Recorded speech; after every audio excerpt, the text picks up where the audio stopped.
Ladies and gentlemen, welcome to the Persistence of Vision podcast, the podcast that reminds you that there are such things as books. I am LBDO. I am Lance Fever Myers. Yes, there are books. You should read my book. It's pretty good. It's called Why So Much? And you can get that book by going to pov-publishing.com. There you can order, you can find the links to order my book. You can also order LB's book. Tell them about your book, LB. My book is poetically titled The Goddamn Fool. And if you haven't read it, then I don't know, a certain phrase comes to mind. If you have not read it, you should read it. You should go to pov-publishing.com. There you can order my book. You can order his book. You can see our entire library of past podcasts, including one by Jody Seaborn that we did earlier on. And so, Jody, you are only our second guest. Is that right? Only our second guest to have appeared twice on our podcast. Is that?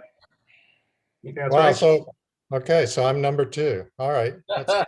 Try harder. Yeah, I think last time it was the Tristram Shandy book. Yes. Which, I think you started out by calling that postmodern. Today we're going to talk about what is often cited as like the height of modernism, right? Yeah. So that's right.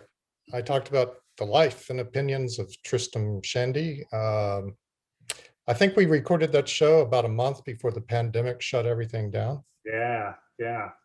And if I remember right, I think I described Tristram Shandy as postmodern before there was a modern to be post about. That's right. That's right. I remember that. I remember being very puzzled by that. Well, today we'll be talking about Ulysses, and Ulysses is the modern that Tristram Shandy would be postmodern about if Tristram Shandy were a postmodern novel, if that makes any sense. But yes, you're right, Lance. Ulysses considered the height of modernism in literature. What is modernism? Yeah, tell us. That's a damn good question. It's like postmodern. Does anyone know what those terms are? But I think in general, modernism is like, at least in literature, it's an attempt to break with the past and to experiment with form and to just try different ways of expressing different forms of artistic expression. And Ulysses is famous for its stream of consciousness, and that's what most people, I think, associate with modernism. If there's one technique, it's stream of consciousness. Right. So it's sort of up until what we call the modern period, which I think is generally accepted to be here. My know-it-all self is going to show its true colors here. From what I understand, anyway, modernism, right, started. It sort of begins in the mid 19th century as sort of up until that point, writing, painting, what have you, is very codified in schools that teach a certain particular approach to creation, and to break from that, you're shunned and nobody accepts you and nobody pays attention and you're just not good. But with the coming of modernism, it was sort of a breaking with that. It was becoming like more accepted to sort of break with the mold, and then that became the thing that people look for in works of art, where it's like, what are we doing new? How are we breaking the mold? How are we reinventing the novel or reinventing the painting? And so how would stream of consciousness be a part of that? Well, I always Ulysses be a part of that, I guess. When I think of modernism, I think of primarily the stuff that started appearing after World War I.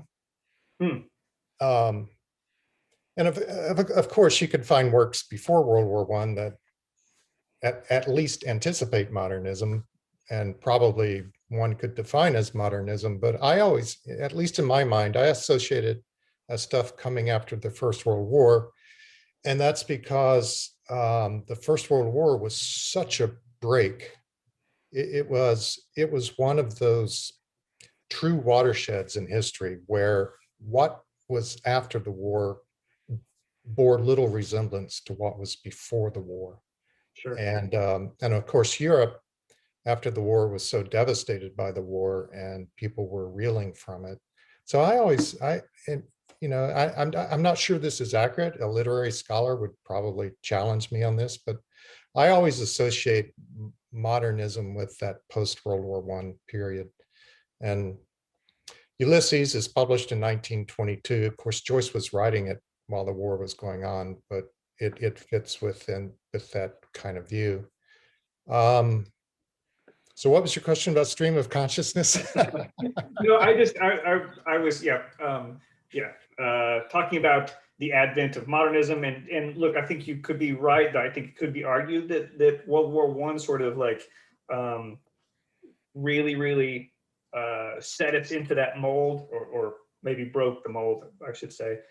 Really sort of brought modernism to the forefront. Really, you're right, things have changed quite a bit. And so how is Ulysses a part of that? Well, Ulysses, you see, what are some of the, when we think of modernism, what are some of the big, at least in literature, what are some of the big modernist works? And The Wasteland comes to mind, Ulysses, works by Virginia Woolf, poetry by Ezra Pound. Right. They all fit within that. So, and what do all those works have in common? It's like I said earlier, it's attempts to, I think it's attempts to, I wouldn't say break with the past, but see the past in a different way. And also you're dealing with, or seeing literature in a different way. And you're also dealing with, themes and topics that previously were forbidden, sex and getting into people's minds, that stream of consciousness. Maybe this is a stream of consciousness way of coming around to your question. Yeah, demonstrating. Right.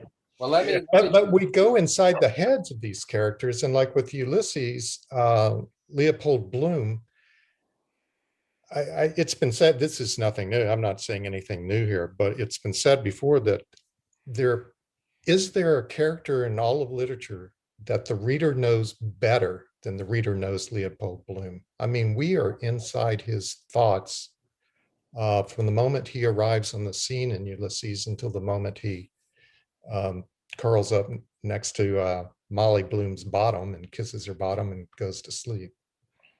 So, well, here's a question.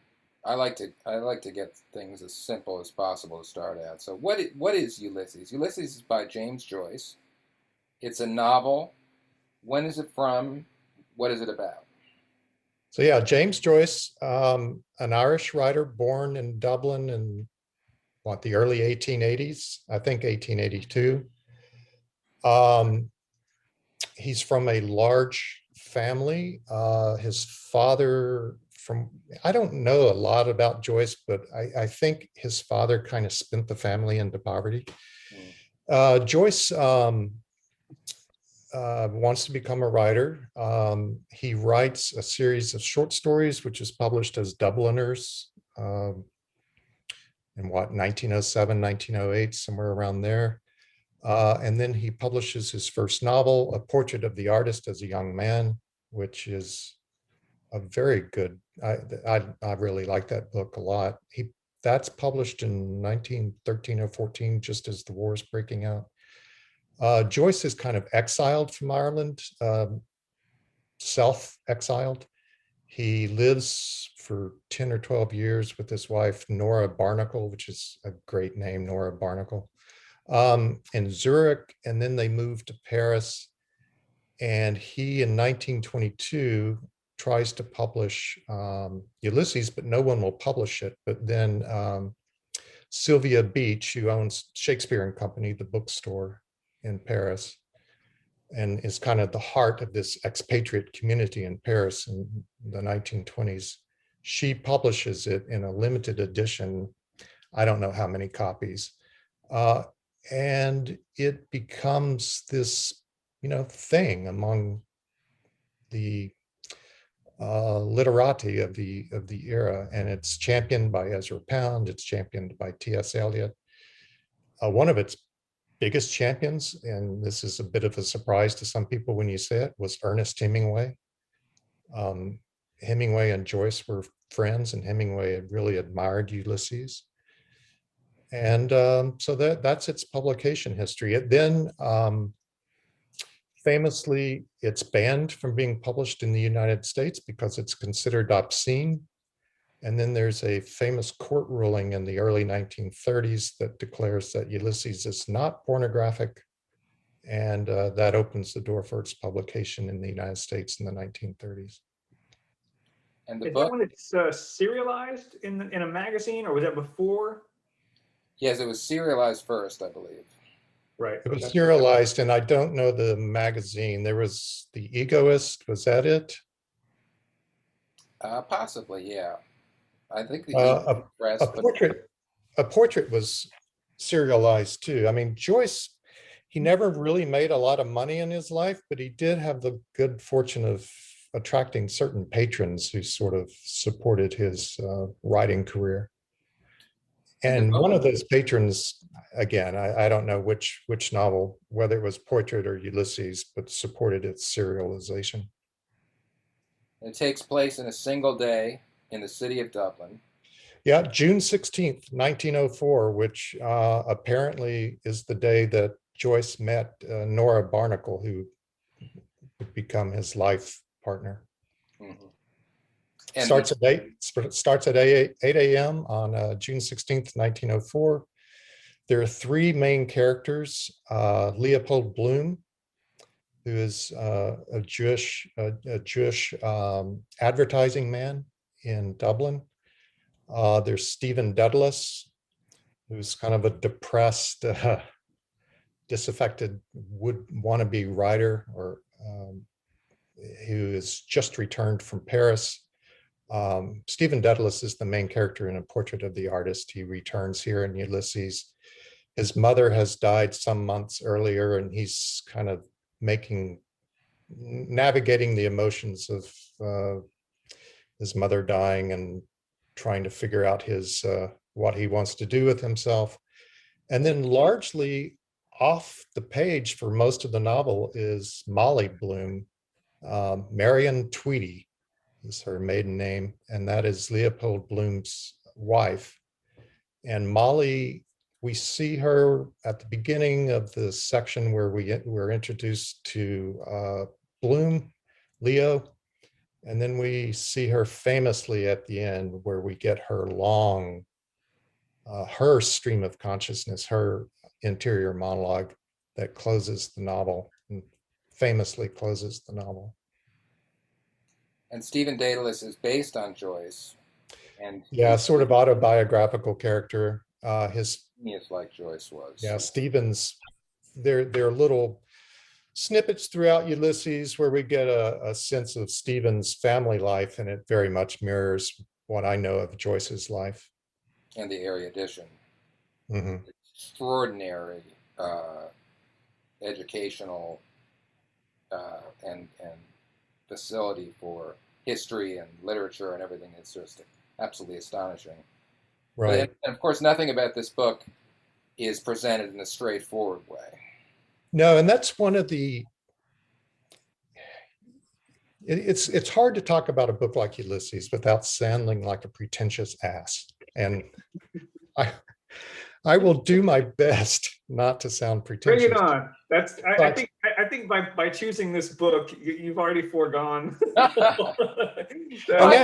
That does remind me, though, one of the reasons why we wanted to talk about this book. Besides, how did this book come up, LB, when we decided to do this? How did that happen? A couple books, and I thought that we should do this one. I think one of the reasons to do it is a kind of unpretentious reason, which is that a lot of people have heard of this book. They know that it's a great, important, long, difficult book, and they feel like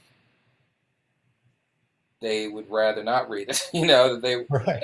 As Mark Twain said, a classic is a book everyone wants to have read and no one wants to read. Right. I think a lot of people, and I felt this way before I read it, would rather have read it than read it. And No, I so, felt the same way too. I put off reading it for, I'm an English major. I have a master's degree in English literature for what that's worth. And I was, of course, familiar with Joyce and Ulysses, but I put off reading Ulysses until about 15 years ago. And this has happened before with a big, huge classic novel. It happened to me with Moby Dick. Once I started reading, I was struck by how accessible it is. Yes, it is a challenging book. Ulysses, you never are quite sure when you're moving from narration to dialogue to interior monologue. But if you stick with it for a few pages and just kind of relax and forget that you're reading what many people consider the greatest novel of the 20th century, blah, blah, blah, and just let it come to you, I found that I fell into its rhythms. And I'm not sure I probably didn't pick up on all the switches from narration to interior monologue because Joyce gives you no guidance. But there are subtle differences in the writing. And once you kind of fall into that rhythm and figure it out, it's like, yeah, okay, here's the narration leading straight into Stephen or Bloom's interior monologue, their thoughts. The dialogue is pretty easy to figure out because Joyce sets it off with M dashes, but it is a difficult novel. I'm not saying it isn't, but it's not impossible to read. which is his sequel, Finnegan's Wake, is the one that's impossible to read. And from what I've read about Finnegan's Wake, I've never tried to read. Well, I've read a little excerpt years ago of Finnegan's Wake and just decided it was not going to be worth the effort. From what I've read about Finnegan's Wake is people who were very supportive of Joyce, like Ezra Pound and others, were so upset by Finnegan's Wake that it kind of harmed their friendship with him. They thought he was wasting his talent. Well, here's something we haven't touched on that seems important. Why is the book called Ulysses? Why is it named after Odysseus, the hero of the Odyssey and the Iliad? And LB, this is why you are the host, because you think of these important points that we should be making. Well, first of all, yes, explain, when you say it's named after Odysseus, but it's Ulysses. Ulysses. No, it's the Latinized version, right? That is the Latin name. That's what the Romans called Odysseus. Yes, right. Okay, so why not Odysseus? Well, Ulysses is easier to pronounce. He actually grew up studying Latin, Joyce, and he had a like a children's edition of the Odyssey that was called, or had used Ulysses instead of interesting. Odysseus. So supposedly that was part of it. But it's a very interesting. I mean, it isn't just called Ulysses, right? It is based on the Odyssey. Yeah, it's based on the Odyssey. It's more closely based on the Odyssey than, say, what was the Coen brothers movie? Oh Brother, Where Art Thou? Yeah, Where Art Thou? Which is also based on the Odyssey, but there's more of the Odyssey in Ulysses than there was in Oh Brother. But yeah, it's based on the Odyssey, and we see. The Odyssey is the story of Odysseus, his 10-year journey home from the Trojan War, and all the trials that he is put through by the gods and whatnot as he finally comes home to his wife, Penelope, who has been thwarting suitors for the whole 20 years that Odysseus has been gone, the 10 years of the war and then the 10-year journey home. So Ulysses, faithful wife. Yes, his faithful wife. Molly Bloom is the Penelope character, but she's not quite as faithful as Penelope. She's kind of the paradigm of the unfaithful wife. Right. In a way. Yeah, but Molly Bloom is a great, fantastic character. Yes. she's unfaithful to Bloom, but we learn in her section, the last chapter of the novel, her long interior monologue, she deeply loves Bloom. Exactly. And Bloom Yeah, has not been able to provide his husbandly services since they lost their child. yeah. So let's talk about Bloom. Bloom is this fantastic character. He and Molly have two children. They have an older daughter who's now in the novel, she's 15 or 16, and Bloom, he worries about his daughter losing her virginity and, transitioning from childhood to womanhood and so on and so forth. But we learn that he and Molly had a son who died only a few weeks after the son was born. And since, so this son dies in infancy, he's only a month or so old when the son dies. And since the son's death, Molly and Leo have not had sexual relations or fulfilled their sexual relations. Bloom he has some interesting sexual proclivities that we learn about throughout the novel. But yeah, he and Molly are estranged sexually, and Molly is a singer. What kind of singer would you describe her, Lance and Albie? I would say she was a popular singer. She's what we'd have instead of a rock star in those days. Well, like a music hall singer. Yeah, music hall, precisely. Yep.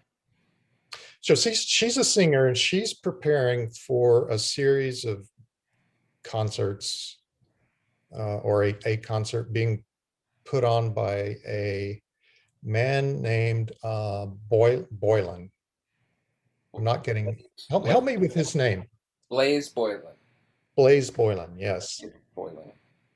And she is on this day, June 16th, 1904, while Bloom is roaming Dublin, Molly is preparing for Blaze Boylan to come over that afternoon. And for them, what's that? It's Blaze Eds. Yes, to, I think, consummate their flirtation or their affair. I don't believe they have consummated their affair before this day. So it's called Ulysses, based on the Odyssey, because Bloom is wandering the city of Dublin. He leaves, he gets up, we meet him, he has his breakfast, he loves organs. So for breakfast, he fries up a kidney. He goes to the butcher and buys a kidney, and he fries it up, and that's his breakfast. Then he leaves, and we just follow him on his adventures around Dublin as he, throughout the day, winds his way back to his home at night. And along the way, we learn all kinds of things about him. He goes to a funeral.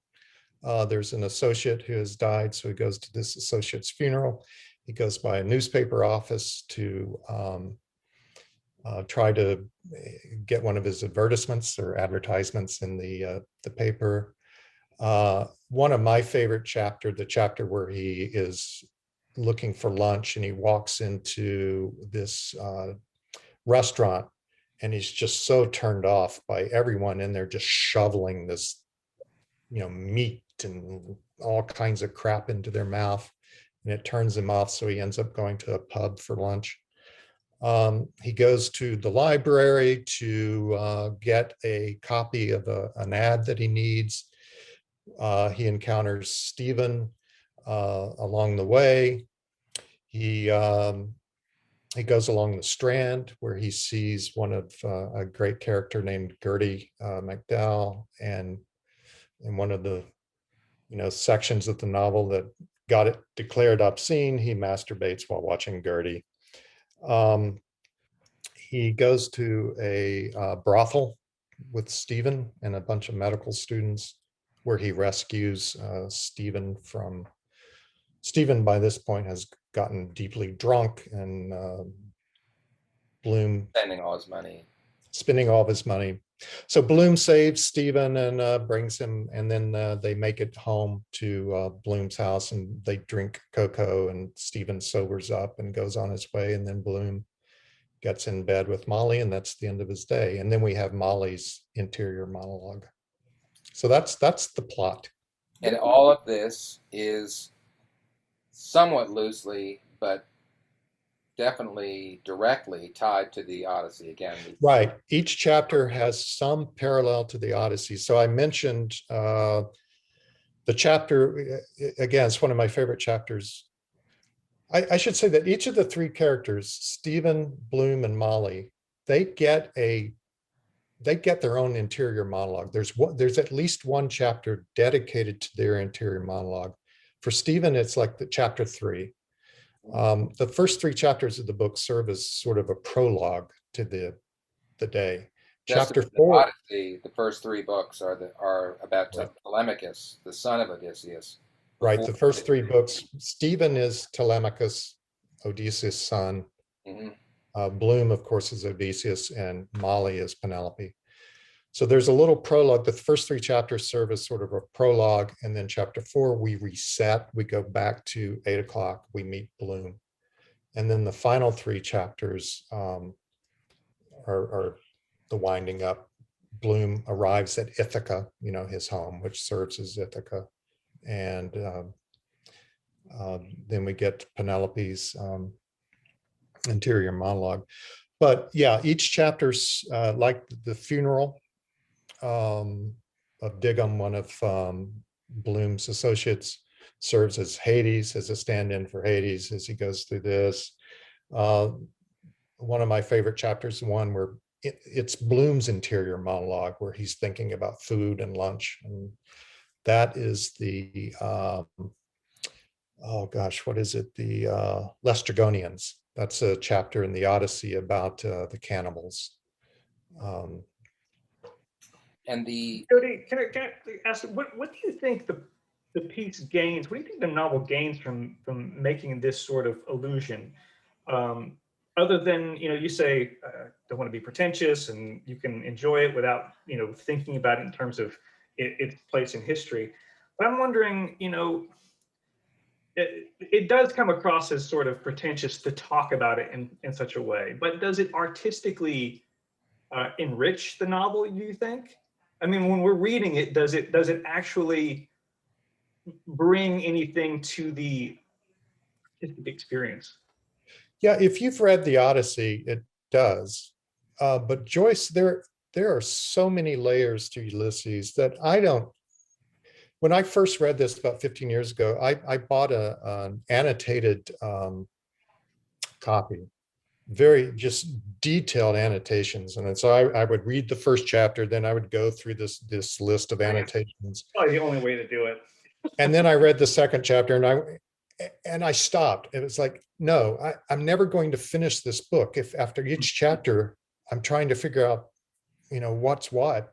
And just I put that annotated thing aside, and I just started reading it. And there's a reason why some literary scholars, they have built entire careers off studying Ulysses. Right. You can just go through layer after layer after layer. I mean, Joyce was incredibly, it sounds very trite, but incredibly well read. He knew all the classical works and all the works through literature. And so there are all these allusions, but I don't worry about that. It's like, I will catch the ones I catch. And if I don't catch them, it's not going to harm my enjoyment of the book. So what I was going to ask is, you think James Joyce is incredibly well read. What about those of us who are not incredibly well read? I think you can still enjoy it for what it is. And one of the biggest surprises when I first read it was how funny it is. It's a very comic novel. And then beyond that first impression of, oh my God, this is really funny, there's some really funny scenes in here, is that Leopold Bloom is such a human. I mean, he is a real person, as real as a literary creation can be. we are in his head, and he is us. We are connected with the way he thinks, and he's a very he's a very humane person. He's very kind. He's very charitable. He goes out of his way throughout the novel to help people. At one point, he helps a blind man cross the street. He goes and visits a woman, what's her name? Purfoy, Mina Purfoy, who's a woman who's been like 3 days in labor.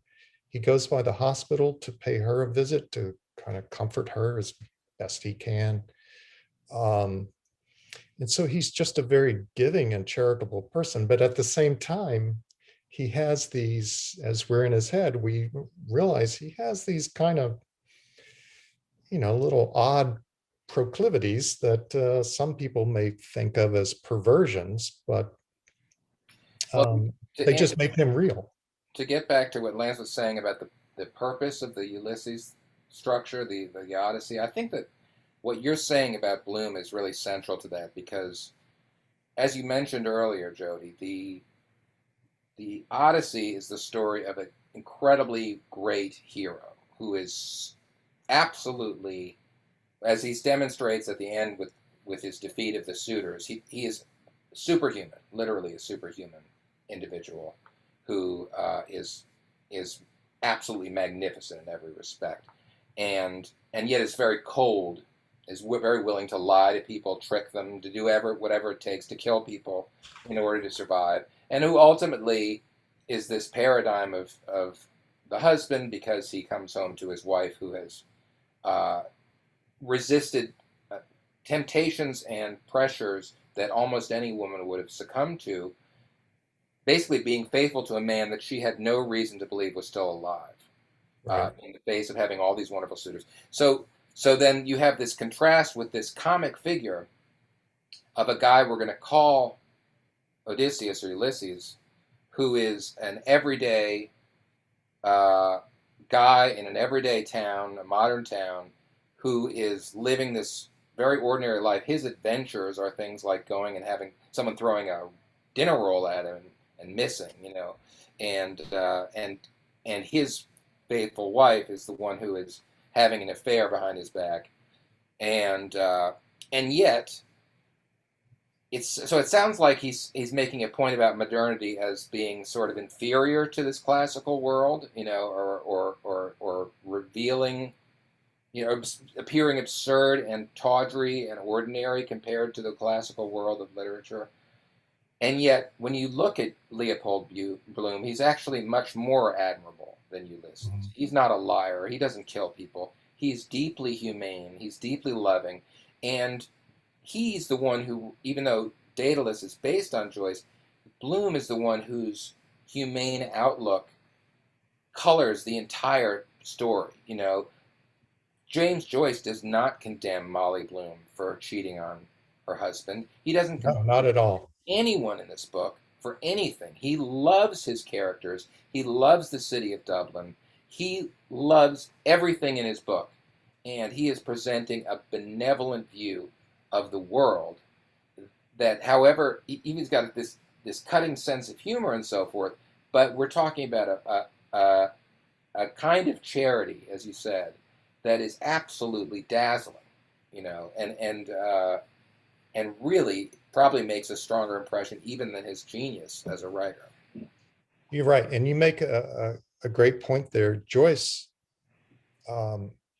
loves Molly as a character as much as he loves Bloom. And we see Molly through Bloom's eyes through most of the And Bloom novel. does. Yeah, and I said that Molly was doing this behind Bloom's back, but that was sort of a misstatement.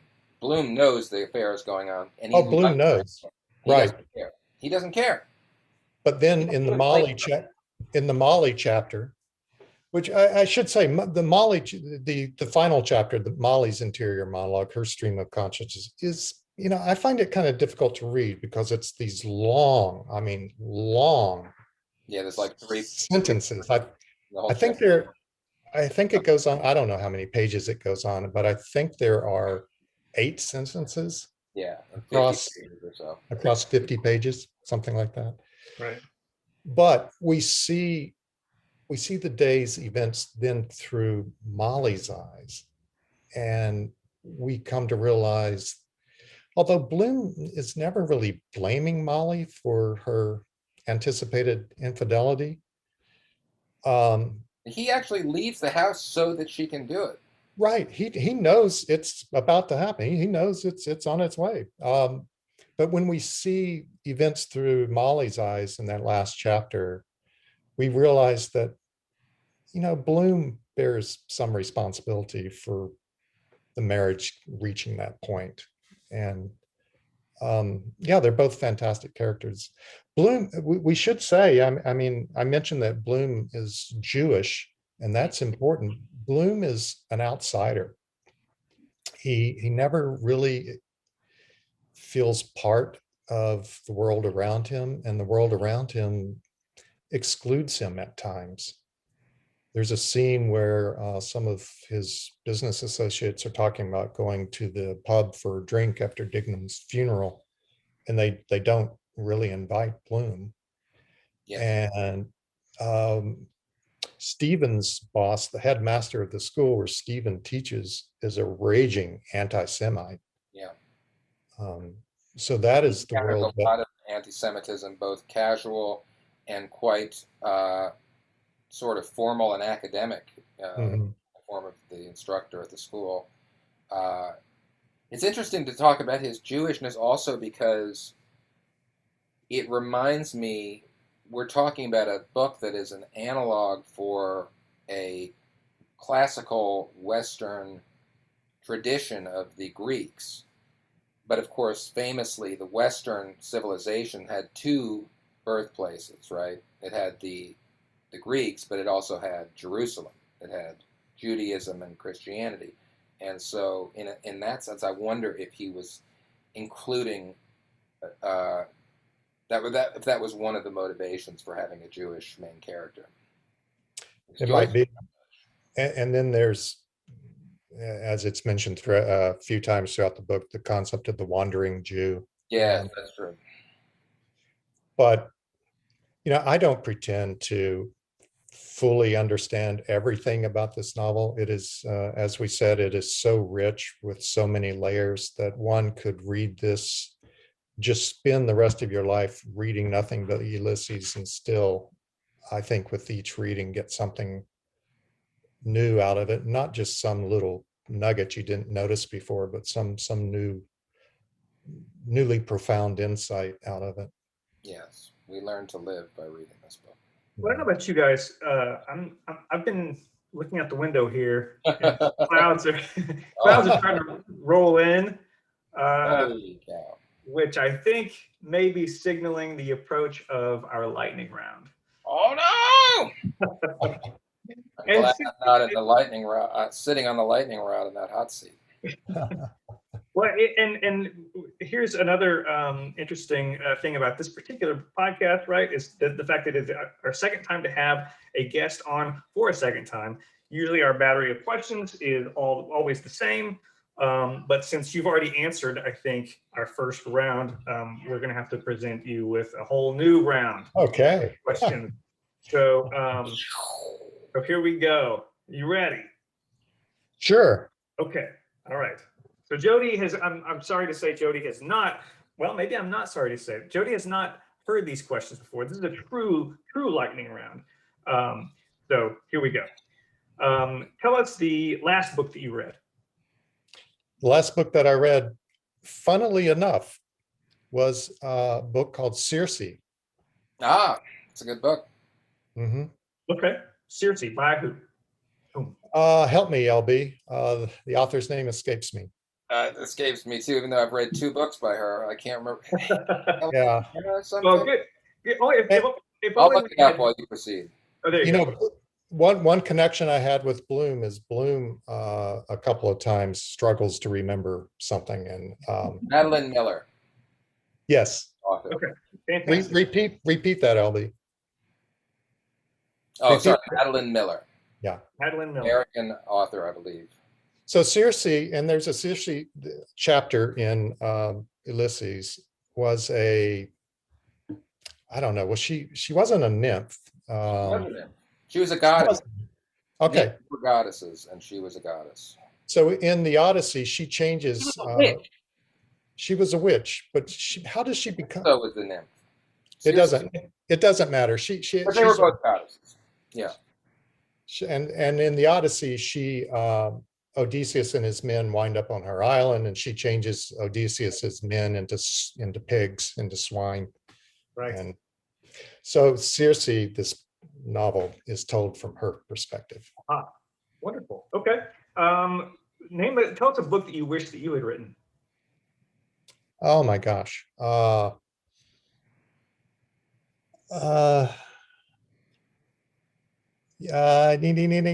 There's a Thomas Hardy book that called The Return of the Native that hits on themes that if I were to try to write a novel, some of those themes would probably appear in my book. So I'll say The Return of a Native. Okay, fantastic. Tell us an author you wish that you could have dinner with. Oh, would I want to have dinner with Joyce? I don't know. Joyce, I think that would be kind of a tough conversation. Surely the man must have. Very, very deep and layered conversation. Yeah. So I'll go with someone, let's see, how about Lawrence Stern? We talked about Tristram Shandy, that was my first book. Yeah. I think Lawrence Stern would be a delight to have dinner with. Great answer. Okay. And this one, I think this one was contributed by LB for our last returning guest. Tell us, let's see, a book you wish you were a character in. Which character would you be? Well, just because it's fresh on my mind, I wish I was in Ulysses. Oh, yeah. Okay. Trailing behind Bloom and just sort of observing him from a distance. Ah, interesting. Okay, like a virtual reality Ulysses. Yeah. Going in like the pub where he has a cheese sandwich, while he's in there, just follow him in and sidle up to the bar on the other side and just watch and observe. The day the day of the year that Ulysses takes place in is called Bloomsday, and people go to Dublin to celebrate Bloomsday by tracing out Leopold Bloom's route through the city. So it's funny you mentioned this, the idea of being a virtual or invisible character following him, because people really try to do that. And another thing we didn't mention that I think is really fascinating, I'm sorry to interrupt the lightning round, but I just think it's so cool. Joyce famously said that if the city of Dublin were destroyed, you would be able to rebuild it based on this book, because the level of detail is so exact and so comprehensive. And the thing that's really cool about that is that he had long since left the city. He was living, as Jody said, in Europe when he wrote this. So that's just another instance of the man's incredible mental capacity. He was able to provide this exact portrait down to the finest detail of a city that he hadn't lived in over a decade. Right. He left Dublin in 1903, 04, 05, somewhere in that period, to go teach in Zurich. He lived in Zurich for roughly a dozen years. Then he moves to Paris, where he lives until I guess more or less the outbreak of the war, of the Second World War. Yeah. And then he moves back to Zurich, and it's in Zurich where he dies. If he went back to Dublin during that period, it's just for brief visits. Yeah. Well, our one last question to you, Jody, is do you have a favorite quote? And if so, could you share it with us? Well, how about my favorite quote, or one of my favorite quotes from Ulysses? Yes, wonderful.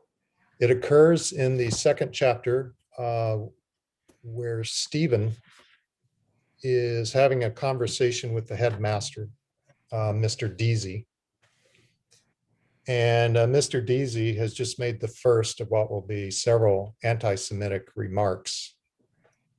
And Stephen, in his being an inferior to his headmaster, he sort of pushes back against Mr. Deasy as best he can.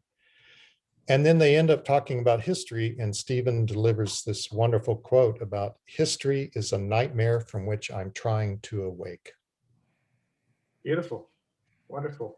Probably the most famous quotation. Probably the most famous quote from Ulysses. History is a nightmare from which I'm trying to awake. Gives you the chills when you hear that quote. Well, that kind of echoes the whole idea that we began with, as far as the book being a modernist piece and trying to divorce itself from the traditions of the past in that way, I suppose. Yes, getting through World War I. Right. Well, thank you, Jody. I'm sorry, go ahead. Yeah, I was just going to, I mentioned this chapter where the cannibal chapter. What's it? The Listrogonians.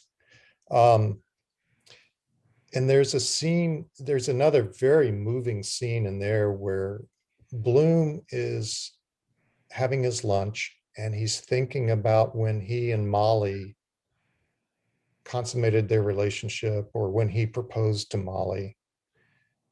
And he says, me then, that was me. And then he says, not me now. And it's just so moving, and it's sad. I mean, sad's not the right word. It's just a very moving tiny little moment in this long book. Me, not me now. And I love that little moment in the book. Thank you so much, Jody, for discussing this with us. Yeah, it's been my pleasure. And if I'm fortunate enough to be invited back for a third time, let's pick a short book. Okay. Maybe The Old Man in the Sea or something like that. Sure. Okay. Well, fantastic. Again, we are pov-publishing.com.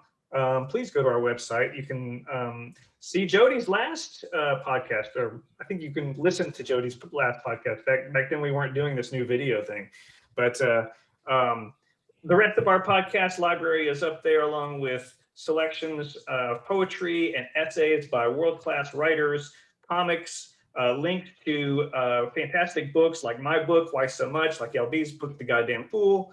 We love you. Thanks for tuning in. LB, you have any parting words for the gang? Happy Bloomsday, everybody. Happy Bloomsday. We love you. Thank you, Jody. Thank you. Thank you, guys.